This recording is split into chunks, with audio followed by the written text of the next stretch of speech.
The entire reason Dianetics and Scientology were developed was to renew the spiritual life of individuals and make it possible for them to move forward into eternity. And the bridge LRH built can do just that. So what does all of this have to do with the IRS and the victory we achieved in 1993? Frankly, everything. And to understand why, let me tell you now what was really at stake. First, all of the suppressive forces we had faced in all our previous years banded together as one.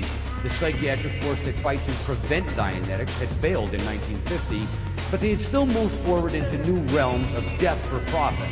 Electric shock and prefrontal lobotomies had become too politically incorrect. So now it was drugs, still an attempt to create a brave new world where every being's emotions are controlled by chemicals. Yet with Scientology having grown larger, we weren't just killing Siberia bills, we were now exposing the death those drugs caused.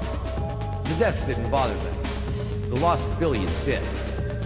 But still, that wasn't it. It was also the Mad Dog Press who had flanked every enemy attack since day one. And where did those attacks first appear? Sly magazine. Why? Well, while attacking Dianetics, consider what its founder, Henry Luce, was promoting. LSD. And that psych connection was still there, with Slime magazine receiving billions in revenue to promote psych drugs. And so came their flanking assault. But that's still not why that 1993 victory was so crucial. At the IRS, working in conjunction with every party I've just described and spearheading the assault, they had issued illegal tax assessments against churches of Scientology to the tune of $1 billion, which of course we didn't have. Finally, they even went after you with weekly quotas on numbers of Scientologists to audit and $50 million in assessments. But no, all of what I've described is still not why I say this. We took every attack since the 1950s and rolled them into a single juggernaut. It didn't approach the magnitude of what was at stake in the 1990s. Because here's what was really at stake. The tech. And I mean that quite literally. Here's why.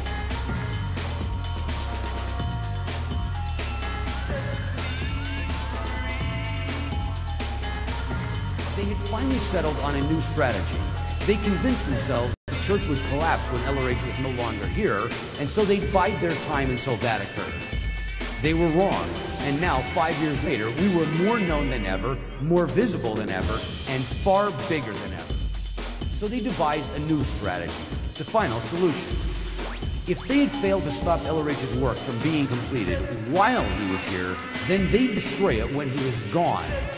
And here's how they planned to do it, and here's also what that 90s assault and every one of its attacks was really all about.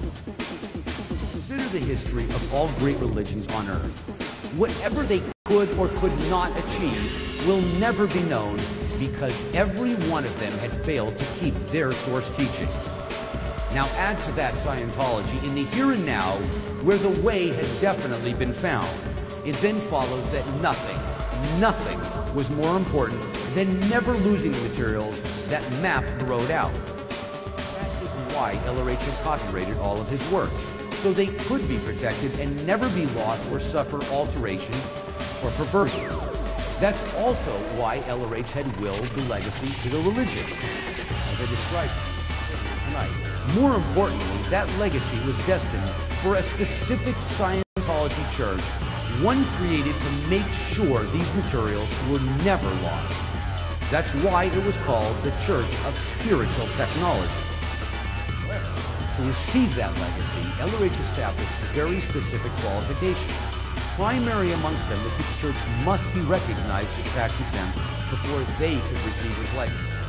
And in the event they failed to do so, then LRH required another church receive it. But still, that new church was also required to gain IRS recognition. LRH set those qualifications for very good reason. First, to preserve the materials into eternity would require a great deal of resources. LRH's wealth and the continuing royalties to his books could be wiped out in taxes, preventing their preservation. Second, consider those power pushes and the underlying motivation of greed. Scientology works when it's applied purely for the reasons it was intended, And personal profit is certainly not one of them. Personal profit is also one of the prohibiting factors to achieving exempt recognition.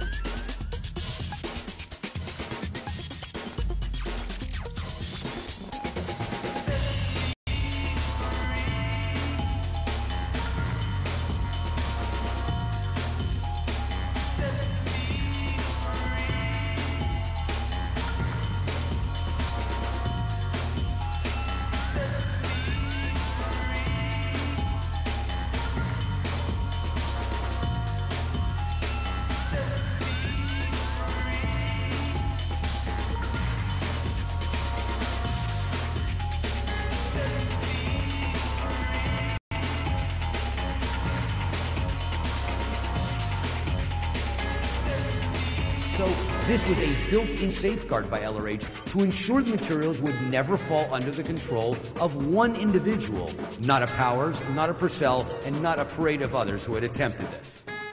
So with LRH's estate in probate, the Church of Spiritual Technology, CST, applied for recognition. The IRS denied it. Why?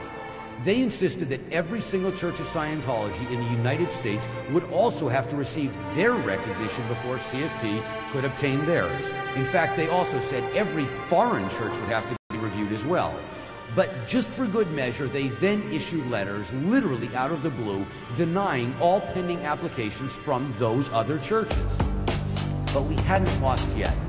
There were several Scientology churches that already had tax-exempt recognition. So, plans were set in motion to donate LRH's estate to one of them. When the IRS found out, they acted with lightning speed, immediately issuing revocation letters and assessments to all of them as well. And what all that meant was this. They would prevent LRH's legacy from ever reaching its destination. We would not have the tech. It could wind up in anyone's hands, and even if not, would be subject to IRS seizure for taxes, and thus not merely never preserved, but possibly lost altogether. And as for how we overcame all of that, all that needs to be said is, we did, because there was no other choice. At stake was the eternity of every man, woman, and child on earth. So yes, there was no billion-dollar tax bill we couldn't pay. The $50 million in assessments against you were no more. Yes, your donations to Scientology are deductible, just like every other religion. Yes, we rolled right over Interpol 1 month later, cleaning out their 3 decades of false reports and replacing them with the book What is Scientology? And yes, and soon followed, leading their unlamented demise. But when we achieved IRS recognition, here's what really happened. LRH's legacy did meet its destiny. It's no longer just have the tech, but the written and spoken words of our founder are preserved on more than 135 tons of archival books, stainless steel plates, and nickel-plated records, all stored in 2,300 titanium capsules in vaults not even nuclear weapons can touch. And no matter what may happen in the future, no matter attacks against us, no matter some madman pressing a button, no matter a natural cataclysm, no matter if everything on this earth is destroyed, there will still be one thing that survives: the materials of Dianetics and Scientology. They will always be here. That can never change. And that is why I said, the war is over.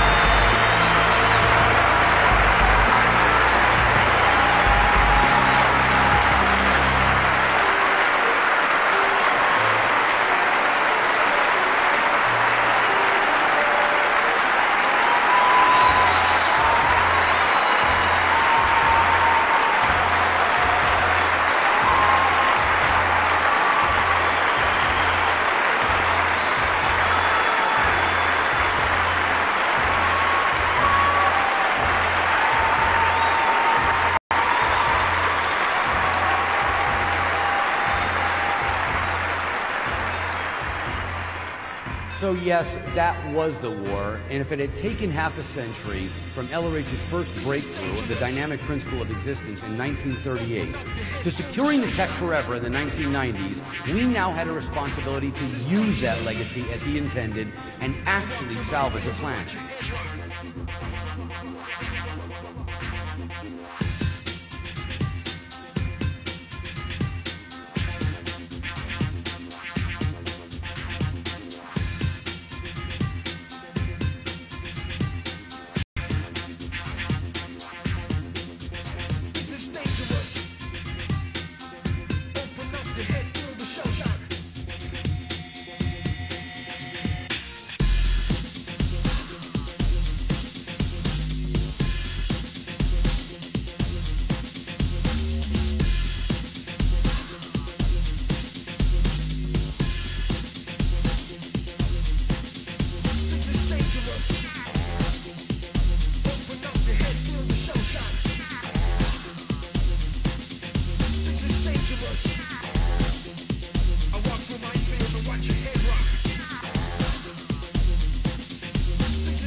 I walk through my fields, shot.